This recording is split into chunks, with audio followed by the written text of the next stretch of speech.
Hey, everybody. My guest today is an author, award winning visual effects artist, and a certified recovery peer advocate. He is also the founder and creator of the website Sober Not Subtle, a place that shares experiences, opinions, and insights on sobriety, mental health, and recovery. Please welcome to the modern meeting, Jason Mayo. Jason, welcome, bud. No fake applause or anything like that? I feel like there I'll should put be it in. fake applause. I'll put it in post. Okay. All right, cool. I'm actually sitting in a studio, a gaming studio that I built uh during COVID because I started streaming on Twitch. Yeah, yeah, So I yeah. became like a partnered Twitch streamer. So I have like this stream deck with like 200 sound effects. That's sick. So Do you you play can't that? get. Do you play that guitar in the back? Oh, there's so many. Let me see if I have like I know nobody else can see this but us, but might as well. No, I can't. I The can't YouTube switch it. people will see it. No, I can't switch it. Anyway, Oh yeah. I'd show you the whole studio, but yeah, there's like 11 guitars in here and Wow. a bunch of costumes and That's equipment, and awesome. yeah. But So yeah, I mean, you're doing my research. I mean, there's so many different things I want to talk to you about besides recovery, but this is a recovery podcast, so we got to start there at least. yeah, man, anything. I mean, so my first question, obviously, so was it just alcohol for you, or was it alcohol and drugs? It was alcohol and drugs. Okay. It started with alcohol super early, just Hmm. because I mean that's what kids did. 13, Right. 14, at least where I grew up, on Yep. the mean streets of Long Island. Yep. Um, so and I always drew the line because I was an athlete in school. So and What'd you play? well, I played everything, but in high school I concentrated on wrestling. Okay. So I was one of those guys who I like to drink, but I would always like, smoking is for dirtbags. Right. Like Right. smoking cigarettes, weed, everything. It's all for dirtbags. I would never do that. Can I curse on this? Oh yeah. Oh, Fuck yeah. yeah, it's fucking gross, whatever. So, but what happened is like, second half of senior year when wrestling was over, started smoking weed. It's like, and Hmm. then I just crossed every single line throughout the years. But at the end, it was mostly opiates and alcohol. I mean, there was a whole. I mean, everything. If you put it in front of me, I did it. Yeah. But yeah, opiates was a problem, and we can get into that, I'm sure. But Yeah, you no. know, So I know that I know that March of 2010 is your clean date, mhm. which is amazing. Do you remember going back? Do you remember when you first realized that you had a problem, and was it with anything in particular, or was it just kind of a moment where you're like, I'm doing everything to excess? The easiest thing that I've been able to do lately, especially with my family and my friends, is just say it's in the memoir. That's all.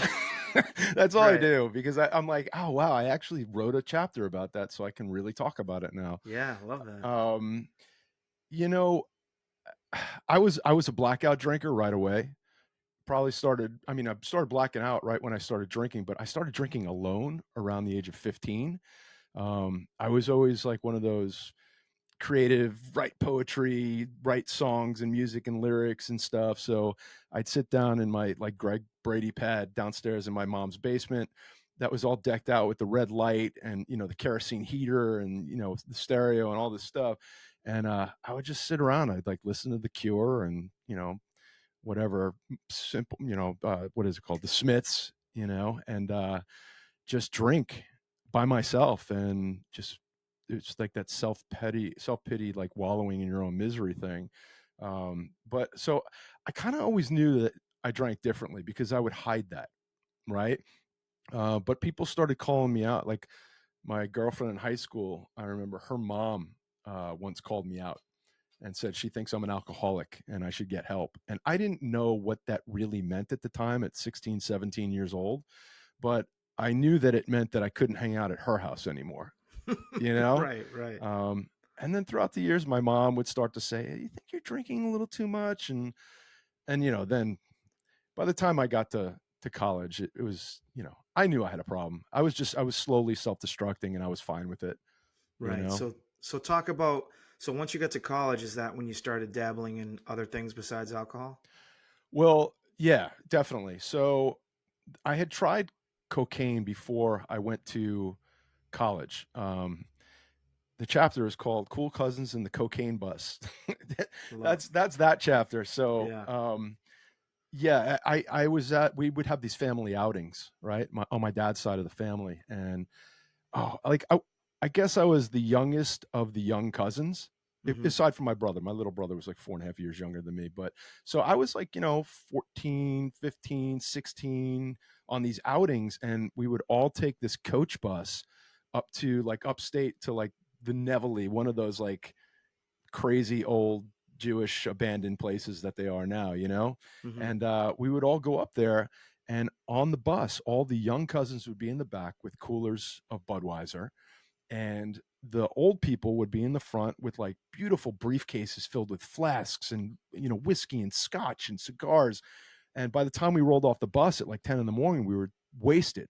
Right. And I remember it was the summer before I was going into college, and one of my cousins who I was very close with, he was 10 years older than me. uh, we were playing softball. We had this big family softball game going, and we were up, and he said, come with me to the bus for a second. I was like, all right. We were already drunk and stoned and whatever, and he pulls me on the bus, and he pulls out this little bag of Coke, and he said, have you ever tried Coke before? And again, I'm 17, right? So I was like, no, I've never tried Coke. He goes, well, you're going to school, so I want you to try it before you go to school, because I want you to try it with me. And I was like, okay, like, yeah, I didn't, whatever, fine. So, did a few bumps of Coke and got off the bus, and I hear my dad calling my name because I'm up. And I got up to the plate, and I fucking crushed it like over the fence. And I'm Oh, like jeez. running around the bases like, like a mongoose, Oh and my everybody's like, what's God. going on? Wait, what? I was like, and that was the first time I tried Coke. It's And like a then, gambler hitting a jackpot early on. oh, dude, it was awesome. And, so I mean, it was in the Oh. culture of my family, right? So I knew right from the get go, it was a very enabling environment, Well, right? that's what I was going to ask. Is there anyone else in your family who suffers from addiction or ended up getting help? It sounds like My you got. brother has, I have 15 years, so he probably has 13 years sober. Oh, wow. Good for Um, him. and he was in Al-Anon before that because his wife is a recovering addict. Mm, So she's probably got 20 something years sober at this point. Um, there's one of my cousins is in NA. There's a lot of untreated right. addiction and alcoholism. I mean, I can't really speak for anybody, but all I know is they drink and did drugs like I did, right? So, Right. um, but and in college was my first experience with opioids, because I was, we played intramural fraternity intramurals. So, we played football and hockey and soccer and all this stuff. And we were playing soccer. It was the first game of the year, and I forgot my cleats back at the house. So I went into my car, I had my football turf shoes instead. So I was like, you know what, screw it. I'm just going to put on my turf shoes, which was not a great idea because it's not the same. Mm. And it wasn't like 10 minutes into the game that I went into slide tackle somebody, and my turf shoes caught the dirt in the wrong way, twisted up my knee, and I wound up tearing my ACL and it was really bad. And I went to school in Oneonta, New York, right? Yeah. State school, and it's in bumfuck nowhere. And I wound up having to get surgery that week, but like I found my own surgeon. I found the hospital. Like my girlfriend did all the research. Like my mom or dad, none of them came up to like see. My mom says that she wanted to come up, but my girlfriend was like, "I got it," you know. Okay. Yeah. And I always say, like, if my daughters, like one's in college now, one's graduated college, but if they broke a nail, I would be up there in like an hour. You know what I Right. mean? Right. But Right. Right. yeah, so I had this surgery, and this doctor prescribed 3 months of hydrocodone for me with refills, and I was 19, I guess. Hmm. And that started that started the painkiller. I took it for pain for about a week, and then I never took a painkiller for pain ever again in my entire life, right? Mm. And then later, a couple of years later, my senior year, I got into a fight and broke my hand and had hand surgery up in Oneonta, and got another 3 months of hydrocodone. And so it was It's so amazing how. So what year was that roughly? oh god, it was 90 maybe, and then 92, Okay. something like that, 90, 91. I just feel like so many people. It all started with some type of injury. It's a big problem. You know. It's a big problem. I'm on a bunch of coalitions locally, like community coalitions. So we work with kids, and it's all about prevention. And one of the things that we try to create all the awareness around is sports and sports injuries, and Yeah. making sure that coaches are aware of signs. And But what's the alternative? Like, what's the alternative for a kid if they need pain medication? Like, what do they do? Just well, I mean, you could first of all, you could a lot of definitely Advil. prescribe it. Well, uh, listen, I've had back surgery, I've had two knee surgeries, I've had hand surgery, and I had back surgery and knee surgery in sobriety. Mm, And the difference is, I get prescribed a week of painkillers or whatever it is, 4 or 5 days of painkillers. My wife holds the bottle and she distributes it when I need it. But you know what? right. After 3 days, I just switch over to a leave or whatever it is. Right. So, you don't want to be a martyr. You don't want to be a martyr in pain, especially, getting sober. I don't want to fucking be in pain but Right. you have to be responsible. And if you take something as prescribed, knowing the risks, that it's habit forming or it could be habit forming, then you monitor it and you manage it. But back then it was, I don't think nobody really knew how dangerous it was. For sure. Drug companies might have, but I Right. don't even think the doctors, half of them knew. They just, Mm. this is what we do. So So how many years would you say you were in like active addiction? 25. Wow. Yeah, because if I started drinking, I don't have a calculator, but if I started drinking at like 13 ish, Hmm. and I got sober at 39. So 13, 23, 33. Oh, it's 26 years about. So Yeah. 26 years of active addiction. See, I wasn't bad. I was pretty fast. That was good. That was good. Um, yeah. So it's funny. We both kind of I got clean at 38. You got clean at 39. Talk about looking back. What were some of the things that during you know the 20s and 30s? What were some things that you lost out on because you were busy doing this shit? Well, I believe co-occurrence is a real thing, right? So I always say that mental health is the gateway drug to addiction, right? Hmm. And for me, I was a kid, a child of divorce. My parents got divorced when I was about 9 years old, and I kind of shut down completely. And from that point on, never really spoke the truth about anything that I was feeling. Mm. Turned into the class clown, and really quick to listen to people and really quick to make a joke, but never, ever, ever, ever from the point where that happened did I ever talk about how I was really feeling. Right. Um, maybe because I felt, vulnerable, and sort of I didn't want to be disappointed again. I didn't want to be let down. And I just didn't, I don't know. I'm back in this, I'm a Gen X kid, like this is, nobody gave a shit. Like it was just like, go Right. do what you got to do.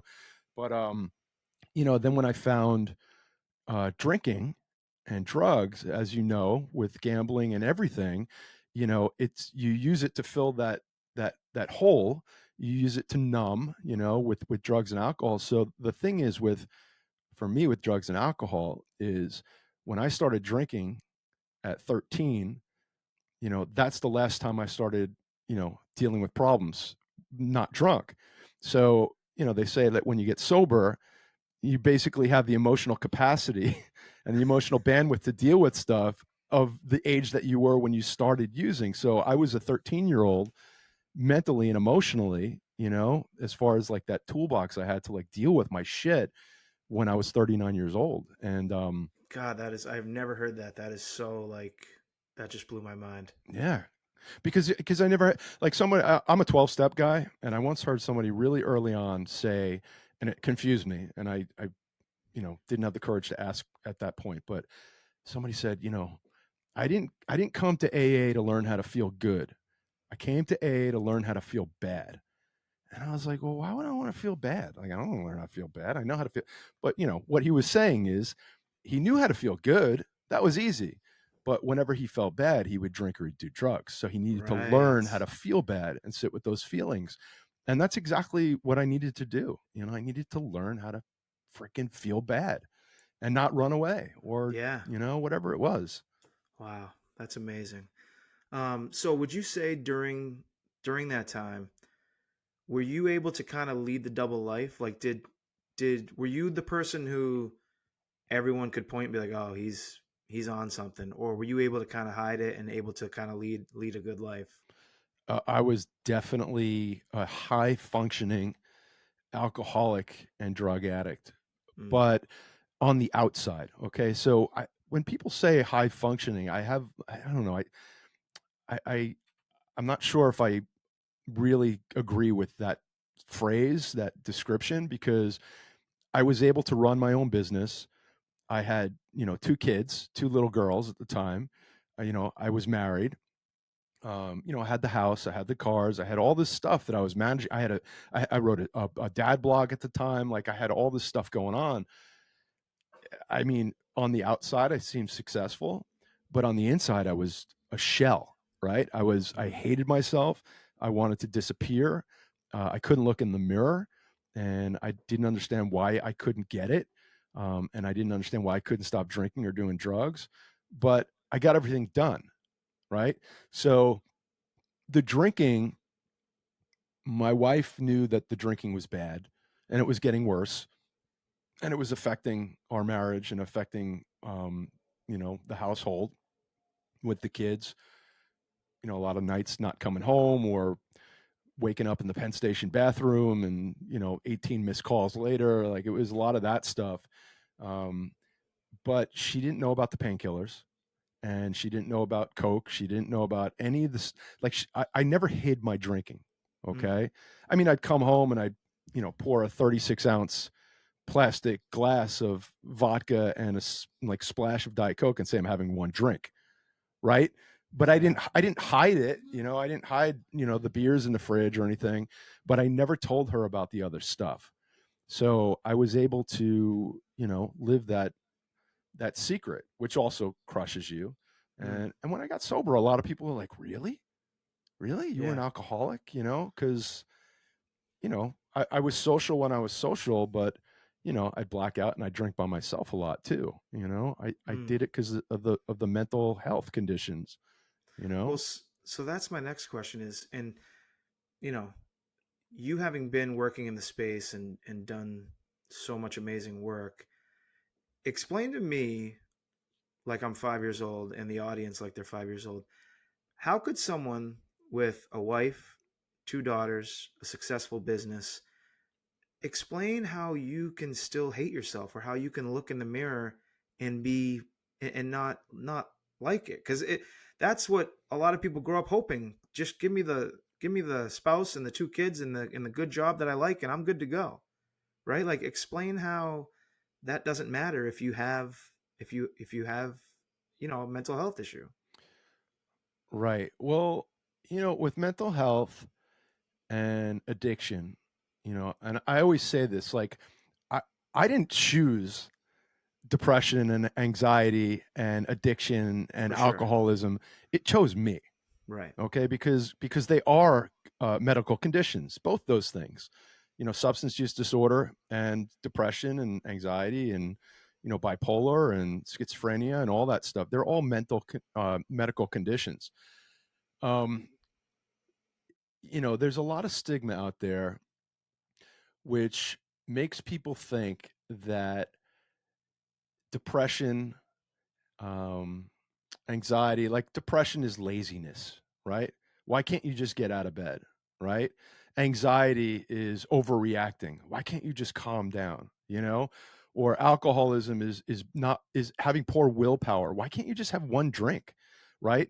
But it doesn't work that way, right? So the mental health part, aside from the fact that depression runs in my family, which I didn't really know back then, but my mom has depression. Both my maternal grandparents were diagnosed with depression. My brother has depression, is on medication. Like, it was all around me. I just didn't know about it. But Mm, you know, I- it's hard to put it into words, but it really for me stemmed from feeling that I wasn't good enough and I didn't deserve all the things that I had. mm, Okay? So no matter how much I had, whether it was material or family, friends, it didn't matter. I never thought that I deserved it. And, maybe that really came from being a kid from a broken home, not understanding why everything had to change and, was it my fault, all that stuff. So I think a lot of those attitudes, um, and, the way I saw myself were from the situations that I had to deal with when I grew up. But that I was just unlucky that I also had the brain chemistry that would, have me develop depression and anxiety and Mm, have the brain chemistry to become an addict once I stopped using, right? right. Um, uh, Go ahead. I was just gonna say I know, most a lot of people that have mental health, like, depression, anxiety, or whatever the diagnosis, not all of them have substance use disorder. But in my life and in my sober life and in the work I do now, I haven't met many people that live with substance use disorder that don't also have mental health conditions, Right. right? Yeah. So, and which is why I say it's usually the gateway drug to addiction, right? Mm. But yeah, it's hard. It's Yeah, hard to no. explain. It's as you're talking, I was thinking of I can remember any time in my life while I was gambling, if things started going well, I would find ways to fuck it up, like that whole self-sabotaging thing. And I think that's kind of what you're saying, where I, I don't think I ever thought like, oh, I don't deserve this, but almost things going well gave me anxiety. I needed the chaos. I Right. needed the constant that constant worrying of like, how am I going to pay this person or how when am I going to get that money? It's just it's fascinating to be honest. But so talk to me about before we get into what life has been like since you've been sober. Um, what were what were some of your quote unquote rock bottoms that led you to getting help? Oh, um, well, I had a lot of emotional rock bottoms. Like, I was commuting into the city for 30 something years, back and forth when I was in, advertising, visual effects, animation, whatever it was, and, Mm, it was brutal. Like, commuting back and forth into the city an hour each way, and then the time it takes to get to the train and to and from the train, and then, the 15, 16-hour days in between working. And, I was able to count on, like, one hand how many times I had dinner with my family when I was in that career. yeah. And just so that alone takes a toll on you mentally and physically. Um, and because of the career that I had, it was um, it was really conducive to a life of, um, drinking and doing drugs and, sort of just partying. Really, I mean, we had beer taps at my office. I owned a company with a partner of mine, and we had beer taps at the Yeah. office, right? And Yeah, so it was that'll acceptable. do it. That'll do it. So, there was one bottom that I think was probably the thing that made me realize I needed to change, even though I had a bunch of bottoms after that.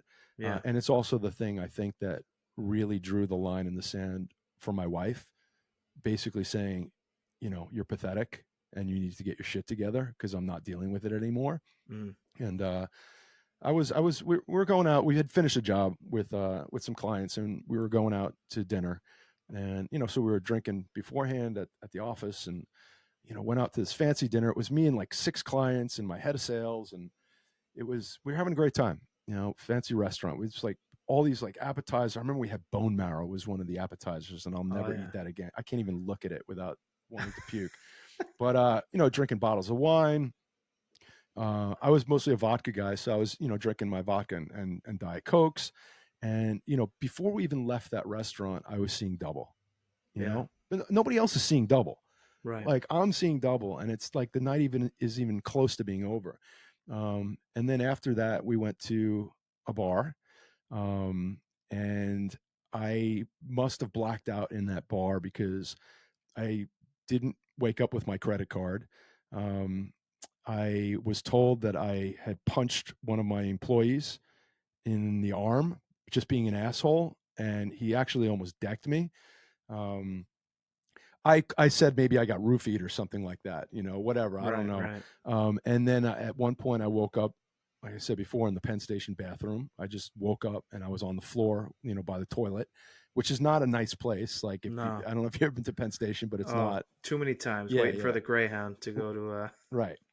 So, and then I woke up the next at home, and it's my job to get my kids ready for school in the morning. At the time, they were like 7 and 3, or 6 and 3, whatever. So one was in elementary school, one was in preschool, and I was still drunk from the night before.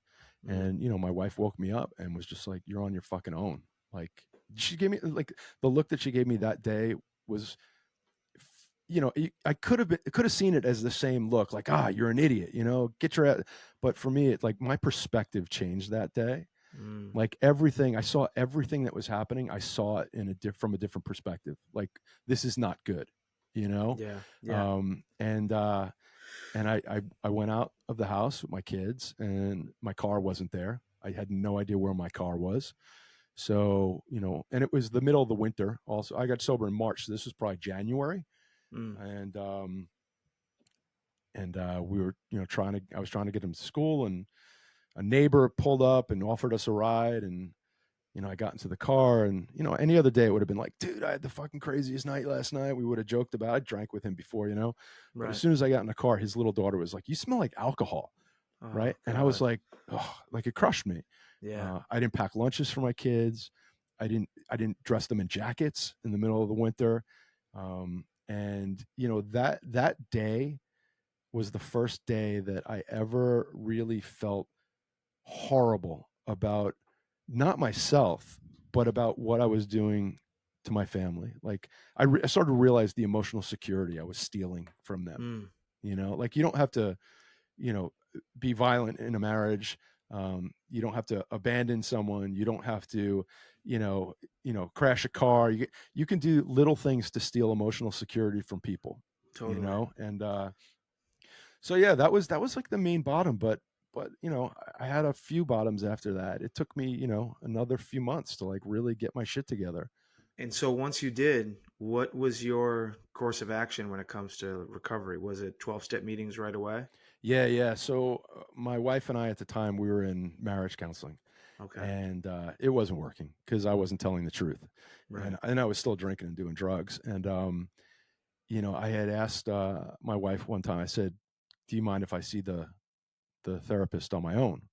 And she said, "Sure." And for the first time in my life, and this is like, almost 30 something years of therapy, as being a child of divorce and all that, in and out of therapy, it was the first time in my life that I ever told somebody the God is honest truth. I said, like, I can't stop drinking, I can't stop doing drugs, and I want to kill myself.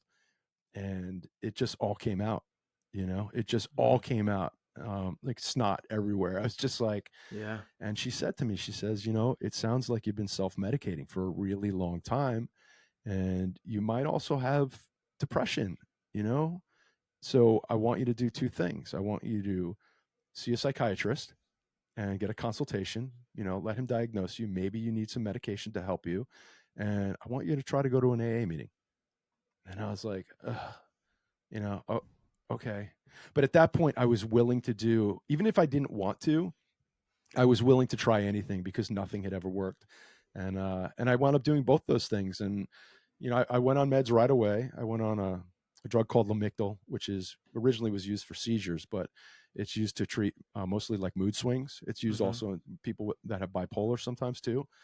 Um, and that immediately, like, started giving me, like, that level playing field. And I also immediately went to AA. And right from my first meeting, I knew that there was hope.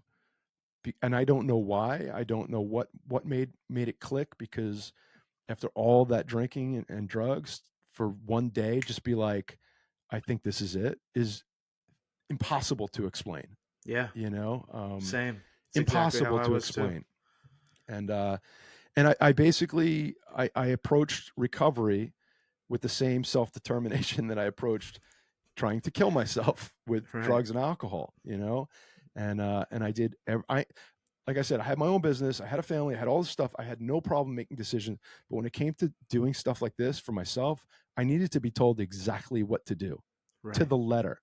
Um, and I sought people out who would help me, and told me, listen, think maybe you shouldn't do that because that sounds horrible, Right. and and 12 steps really, really worked for me. And just the How quickly did you start the 12 steps into recovery? I probably started doing them about 6 months in. Well, I actually started doing them right away. I had my first sponsor, um, and the reason why I chose him because I didn't read any of the pamphlets or anything that you should read, and you should read pamphlets if you're going to Mm, a 12-step program because it explains a lot. And so I chose a sponsor that had a mohawk that looked super cool, and I just dug the way he sounded. So mm. he wound up being a really spiritual guy, and I actually just texted with him the other day, just thanking him, because I just celebrated my anniversary, and I was just like, I was just thinking about you, man. And but I needed a guy. I didn't know it then, but I needed a guy who was married, who had kids, maybe even daughters, Mm-hmm. and that had had a professional career, and was slogging through the same stuff that I was trying to get through, that they'd been Right. through it.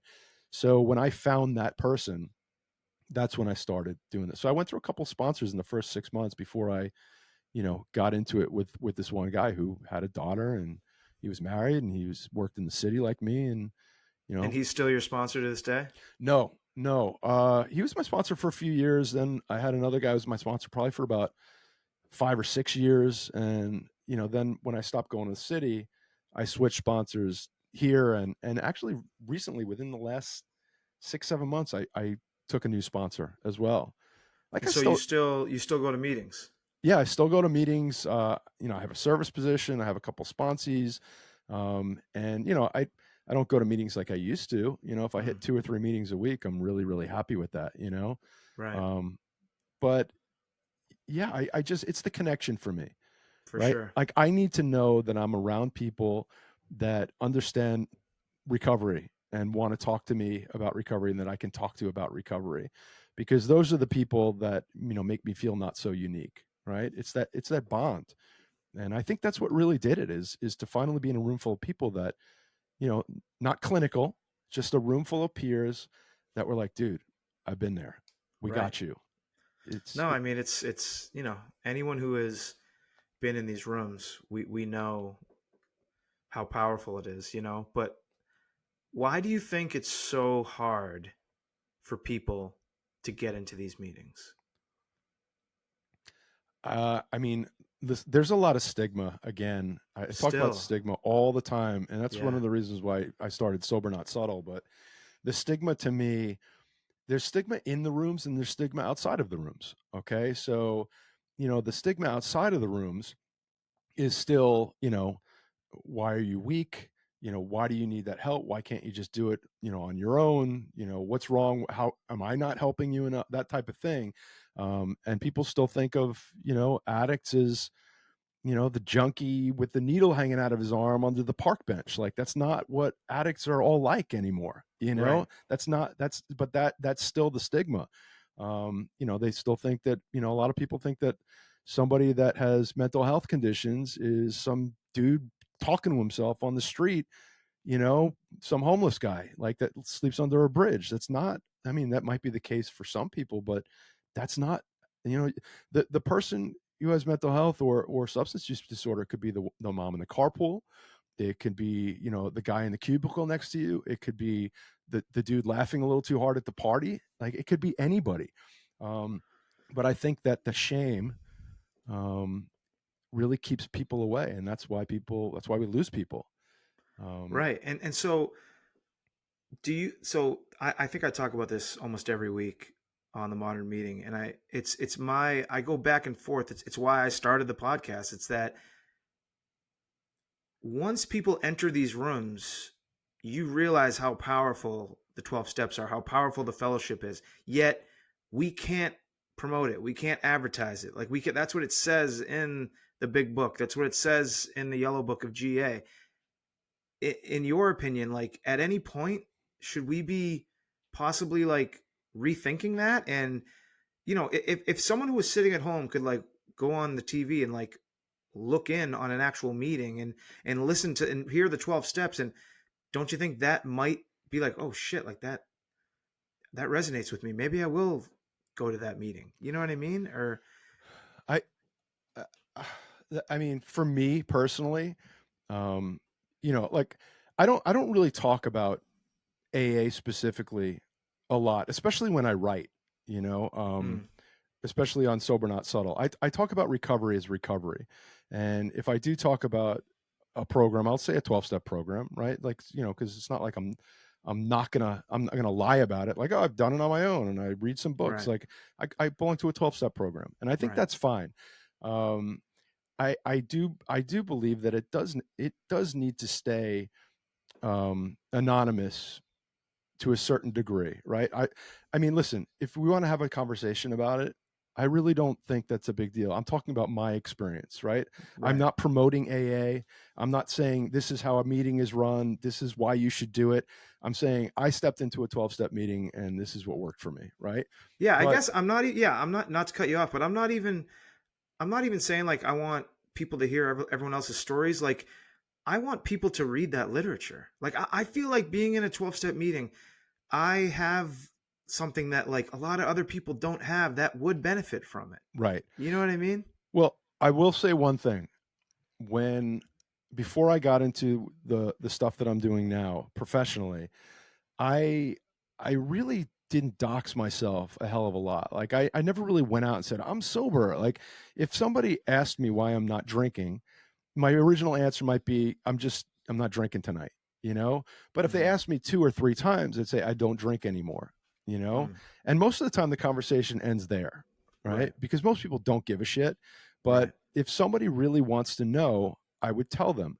But I wasn't one of those guys that put like, the chip on Facebook on their anniversary. I just never did it. I Right. never ever talked about it publicly. When I started working in this profession, my whole life became recovering out loud, not AA. Okay. Because, and Right. that's where the stigma in the rooms comes, right? Right. Because there are people, whatever program you're in, okay, there are people that think that that's the only program that can work. Becoming a certified recovery peer advocate, what I have learned is that there's multiple pathways of recovery. There's multiple healing modalities that you can choose, and not everything is right for everybody. Okay. So, if somebody says, well, A doesn't work for me, I'd say, well, it's not that it doesn't work. Maybe it's just not right for you. Right. Right. And let's find something that's right for you. Right. Because there's AA, there's smart recovery, there's recovery Dharma. You can be into meditation, you can be into hiking, you can do yoga, you can, I run a dad recovery group, a non-denominational dad recovery group once a week, where people come, people that have gambling addictions, disordered eating, people that tried to kill themselves, like all different types of people with mental health conditions and substance use disorder come to this meeting, and it's amazing because it's just, you don't have to say you're an alcoholic, you don't have to do any of that. We just sit there and we talk. Right. But there's stigma in the rooms, and I think more than people wanting people to know about a specific program like AA, let's say, I would be I would be happier if more people learned about how many different pathways there are to recover. So nobody thinks that like this is the only way, because if somebody if a certain program or certain, pathway to recovery is not working for somebody, and somebody says, well, if you don't get this you're going to die, then that person might die, right? So, Right. what I do is, I try to talk with people and meet people where they're at and say, hey, listen, where are you at? What's worked for you? What hasn't worked? How can we explore, ways to get you to the place in your recovery that you want to get to? And, and then I can use my resources and talk to people about, what's out there and try to hook them up with different resources. But for me, I wish more people knew that other things existed. Yeah. Okay. No, I'm that's an a AA guy. That's my thing. yeah. But, I know about so many other things now, and I've tried them, and there's so many great things that can keep you sober. And you could do all of them. You could do Right. all of them. You don't have to do just one thing. So Well, that's what I wish. yeah. Speaking of doing all of them, I mean, your list of credits is it's lengthy, and Talk about one, when during your recovery did you say like, okay, it's time, like you said, recover out loud, and like when did all of this stuff start happening, the blogs and the website, and talk about that. Well, I always like to write, Hmm. and 2008, when I was still in my active addiction, I started a dad blog. Back then there was like this huge mommy blogger craze, and everybody was doing mommy blogs, and they were talking about drinking wine, and their kids are a pain in the ass. Like that was like the vibe, right? Yeah, And there weren't a hell of a lot of dad bloggers at the time. And, so I wound up being like, I don't want to fucking write a dad blog. Like, why can't I write a dad blog if they're writing these mommy blogs? And the dad blogs that were out there, they were good, but like none of them had the voice that I had, and none of them, like, I feel like they were kind of like just tiptoeing around things. And sure. so I started a dad blog, and it was awesome. Like I had such a good time, and I made so many friends in that community. I wound up being like, one of the top dad blogging. It was ridiculous, right? Yeah. But it was awesome. But the problem was I wasn't sober for most of the time, and I was talking about the person that I wanted people to think that I was, Mm, and I felt shitty about it deep down. Um, but so I started that dad blog, and that was great. And when I got sober, I was like, I don't want to hear myself talk anymore. Like, I don't want to be that I need to figure out who I am and not pretend to be this great fucking dad, husband, all this shit. I need to get my shit together and just shut up for a while. right. And, then COVID hit. I was, 13 years sober, 12, 13 years sober, whatever it was. No, holy shit. When was COVID? 2020. So you were like 10 years Oh sober. my god, I was like 10 years sober. So COVID hit, and the place that it was me and two partners, and we had a place in the city, and we decided to close it up and work from home because we knew weren't going back to the space. And slowly but surely I just started to like detach. I was like, you know what? I really like being home with my family, and taking my kid for coffee and like eating dinner with everybody. I started playing video games again. I wound up, joining Twitch because I'm an addict and I have to do things and do it really quickly. So I started streaming on Twitch. I started like 5 times a week. I was making money doing it and having fun and building a community. And it just got to the point where I was like to my wife, I was like, I can't do this anymore. Like, I don't want to work. I don't want to Yeah. do that. Like I, I, I was, I had a lot of fear about, money, and, the ego was getting in the way. And, that old saying is like, it always boils down to two things: fear of losing what you have and fear of not getting what you want. Mm, And I had both of those things, mm, right? Like, I'm never going to make the money I can make if I don't do this.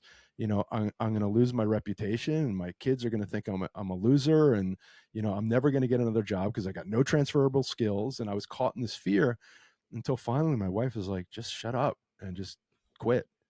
Like, just do something, like figure out what you want to do and we'll be fine, like we'll figure it out. yeah. And I just started like looking around, and I realized that my passion is I like helping people. And I like talking about recovery to people that are in recovery.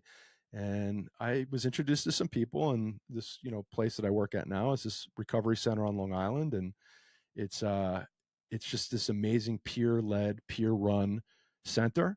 I found out about the certified recovery peer advocate training, which is basically just a person in recovery, learning how to talk to people one on one, and learning how to provide resources for people. And I started doing that while I was still working in my other job. And I finally just told my partners, I'm like, guys, like in 2 or 3 months, like we can either sell it, close it, or you could buy me out because I'm done. And Yeah. it felt so good.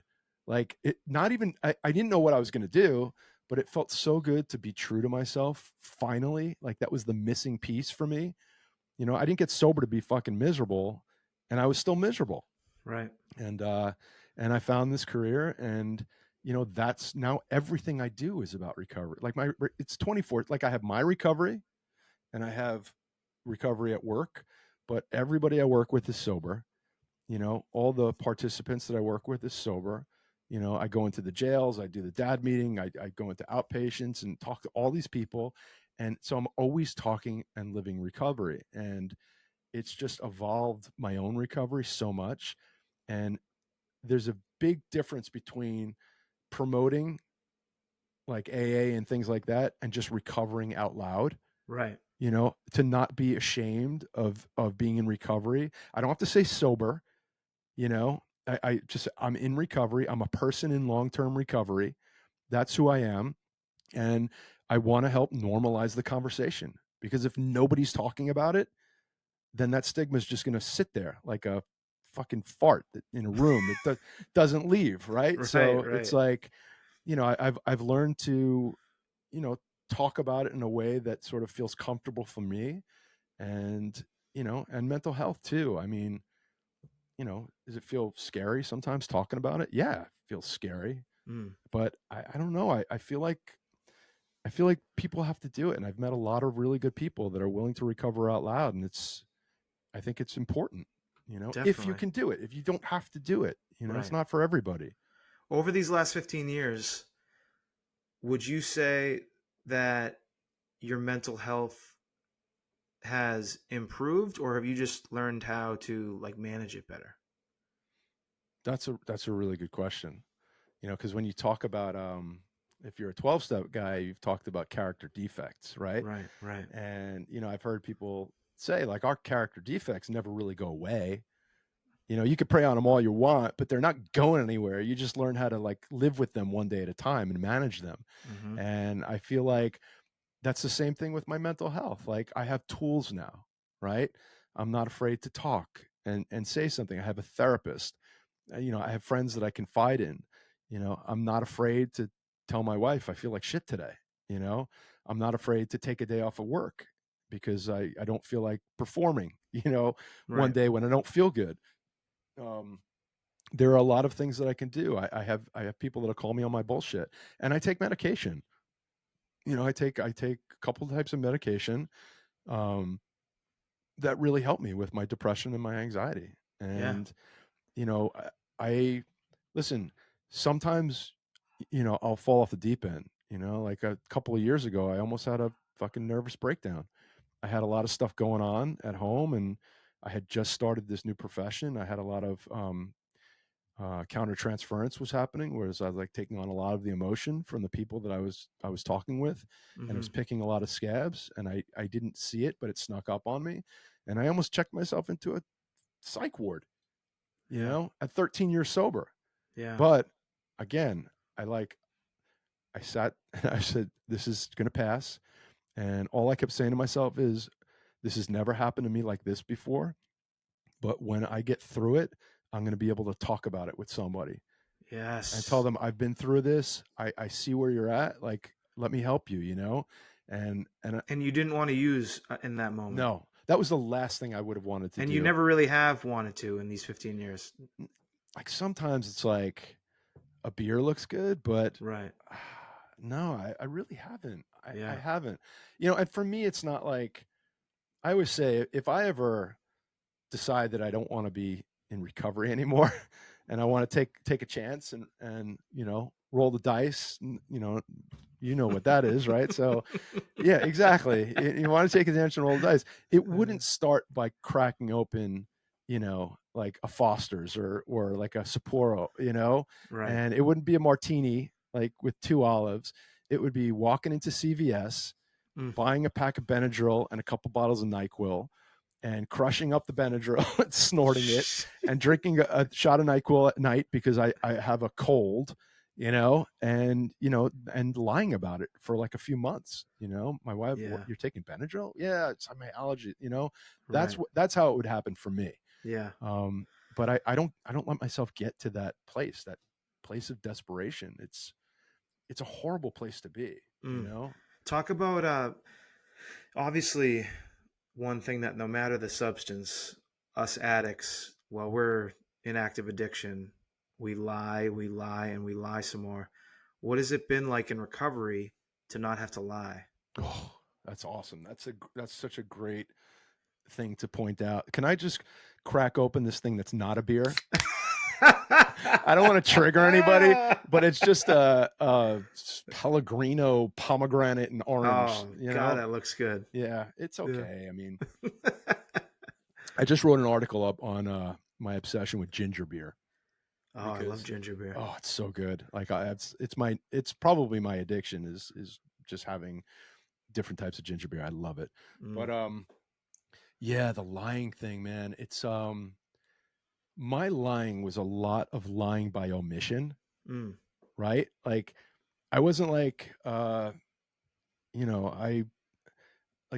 didn't cheat on my wife. I didn't do like all the big Yeah, you stuff just that you left would out think. details. I left out the details, right? Yeah, right. And wow, it's such a weight, right? Like to be able to like put your shoulders down, and just be Mm, like, "Oh, okay, I can feel good about myself." And listen, don't get me wrong. I still get the shit beat out of me at home a lot. I have 2 daughters that call me on my bullshit all the time. I have a wife who's very loving and supportive, but she doesn't take my shit, now, how right? long have you and your wife been married at this point? We met in college, so we met in 92 Wow, that's and we've been amazing. married since 97. So So, 33. So yeah, approaching 30 years of marriage, 28 yeah, years, something like that. yeah, that's Uh, amazing. And it's amazing she stayed with me too because, it's in the memoir. Yeah. But yeah, the lying just I don't know, man. I feel better that I can screw up by doing stupid things and Mm. not horrible things. Yeah, and then when we lie so much, then we forget about what we lied about. Then we got to lie about the lie. Like, yeah, I mean, That's such a good question. Like mm, just the lie. That's you know, it, most people don't think about that. Like that's like a yeah, huge thing with addicts and alcoholics or whatever. It's just trying to pretend to be this person that you're not and mm, hiding all these things that you're ashamed of and because people don't understand. And you're right. It's yeah. to not have to So do that is amazing. you mentioned in when you have that dad meeting, there are some compulsive gamblers in there. In your experience working with these folks, what are like the similarities and differences you see in compulsive gamblers compared to like drugs or alcohol? Well, it's cool though too. The company that I work with, the parent company, just opened up a gambling problem gambling and wellness center. So they actually do have an outpatient for people with gambling problems. Mm, Um, I've taken some training and stuff, so I know a little bit more about it. I haven't run into too many people with problem gambling. But what I can tell you is the people that I have talked with, and I've talked with a bunch of people with disordered eating as mm, well, and it's similar in the way that it's not the same substance, right? But the feelings are always the same. yes. Their feelings are always the same. It's a lot of it is the immediate gratification of it too, right? So, and it's a dopamine thing, right? Like, and the more you do something, the more dopamine you need, and the more you Mm-hmm. have to do it. So, whether it's going to a casino, and I've read your story, it's unbelievable, right? I mean, if whether it's going to a casino or binging, for a week straight after you haven't eaten for basically a month, it's like it's the same thing. You're trying to fill this void and you're trying to obtain a feeling that you constantly are chasing that you never ever obtain. And so the feelings are, and the identification with those feelings, like when you hear people sharing in this dad meeting, somebody, who has a heroin addiction could be sharing. And then, the dude with disordered eating could be like, oh, I've never done heroin, but I totally understand what you're saying, right? Yeah. That's what's beautiful about it, right? Because it's Yeah. really just, I always say, like, everybody's in recovery for something. Okay, let's not be proud, and it Right. doesn't have to be like porn or gambling, or it could be just something mental. It could be, trauma in your childhood. Like everybody's in recovery for something. Nobody's Right. perfect. Absolutely. So you mentioned the memoir. I got to ask about this. So, you've had the websites, the blogs, you've had all these things. At what point did you say, you know what? I want to get all this on paper. Like, I want to get this story on paper. Well, I think that time freed up for me writing wise in a way Hmm. because when I started Sober Not Subtle, it originally started as a blog called "If It Hurts, It Helps," which is basically comes from I always say that the most fucked up shit that you go through, it always winds up becoming your greatest assets in recovery. Totally. right? So I was like, let me write a blog about recovery when I started working in this new thing, and I said, if it hurts, it helps. Like, so I wrote this. I was writing this blog, and I'm like, I love writing it, but it's so heavy handed. Like, it feels like who's identifying with if it hurts, it helps if they're not like at rock bottom. You know what I mean? Right, So right. I was like, I want to do something that's not about me. And Yeah. I started just thinking about different names and this, and I came up with the sober, not subtle thing.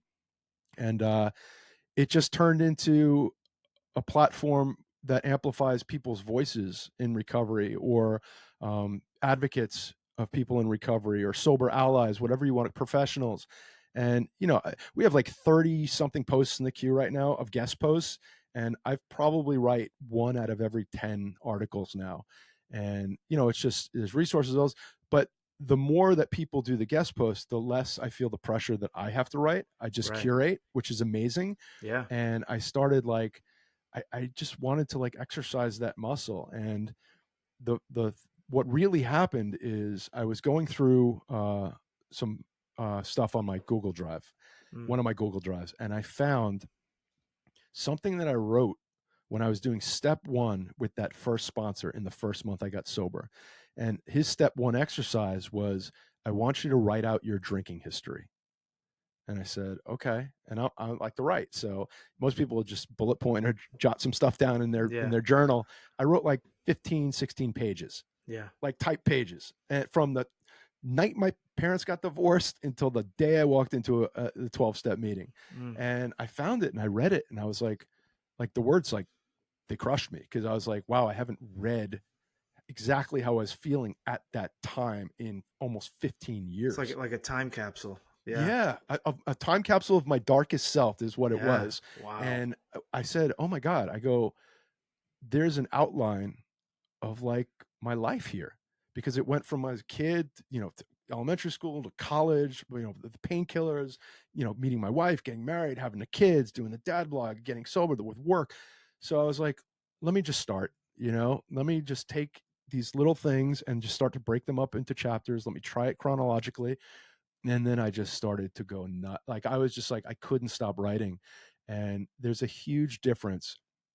I mean, it's cathartic, it's therapeutic, all you want to say about like journaling, writing, but there's a huge difference between talking to someone about trauma and talking to someone about, recovery and all these things, like a therapist, or speaking at a meeting or whatever it is, and writing about it. And With just you there. writing about it and forcing yourself to recount the details. Yes. And I cried every single time I opened the laptop. Every time I would wind up crying. Sometimes like I had to put it down because I was like, I can't. I felt off for 6 months. I tell my Yeah. wife, I said, I don't feel good today. I don't feel right, because I was feeling all these feelings and it was really hard. But I was able to write about it, and it went from like, I want to get to like 20,000 words to maybe I can hit 30, and then maybe I can hit 40, and then maybe I can hit 50, and holy shit, where am I right now? It's 60,000 words. and and I'm really happy with it, like really happy with it. And it's tough to read. I've got about 15 people reading it right now from all walks of life, like people that have written books, editors, social workers, friends, family, and that's scary in itself. But Yeah. I feel good about it. Like it was, and again, I just want I if I can put it out there for one person Mm. to say, "Holy shit, dude!" Like, I know exactly how that felt, and I need to talk to somebody. Just save them some time, even. Yeah. Um, Is there a name for it yet? Yes, it's called. I had this mocked up because I'm an idiot and I should have done this. Like, I did this like a month ago when it wasn't even finished, just because I couldn't help myself. But it's called "In Case of Emergency, Break Childhood," and Oh my God. it's a Gen Xer survival guide to anxiety, addiction, and accidental enlightenment, I think is what it's called. Wow.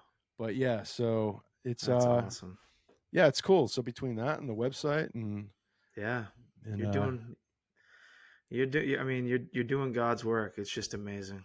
thanks, man. You are It's too. awesome. I've I listened mean, to a I'm bunch of these trying. podcasts, man. It's freaking great. I was I looking forward to appreciate it. this. I really I was. appreciate it. No, I mean, yeah, this has been awesome.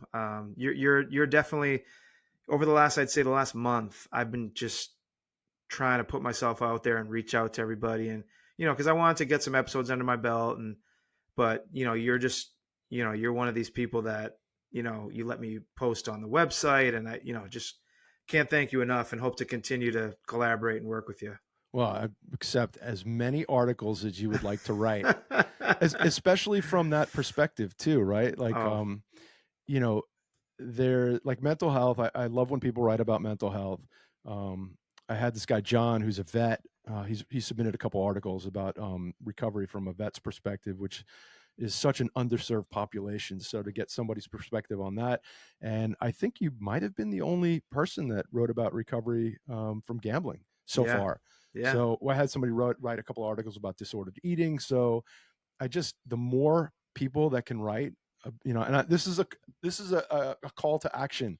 If anybody's out there and is listening and would like to write about their experience about being in recovery or being a sober ally or somebody that deals with mental health concerns or is affected by it because of a family member or a friend, you are more than welcome to write a piece for Sober Not Subtle, and absolutely, we'd love to feature it on the site. yeah. So yeah, like you said, the website is sobernotsubtle.com. Yep. And I'm sure, so the book, we can't buy the book yet, right? Not yet. Yeah, I'm having people read it. I have a call on Monday with somebody that I'm hoping can. Yeah, I'm going to self-publish it. yeah. I wound up getting the DBA for Sober Not Subtle, and I just submitted the trademark so I can actually publish it under Sober Not Subtle. Oh, awesome. Just because I don't, to wait 2 years to publish a book and get rejected by 50 million different indie publishers is just Yeah, not. I'm too impatient for that. right, right. Um, but yeah, I'll certainly let you know, man. I'll For certainly sure. let you know. Well, Jason, thank you again. Much appreciated. I hope to have you back on again soon. All right, thanks, buddy. All I right. really Cheers, appreciate bud. it. Good All times. right. We'll be right back. Um, Jason Mayo. I mean, the courage that this guy has, okay? I mean, it's one thing to talk about your story and to talk about addiction, but to open up about your struggles with mental health and being so open and honest, I don't think, even though he's been doing it for 15 years and he's written books and he's got all this stuff going on, I don't know if anyone in his position would ever realize like how powerful it is what he does. And I hope he knows that,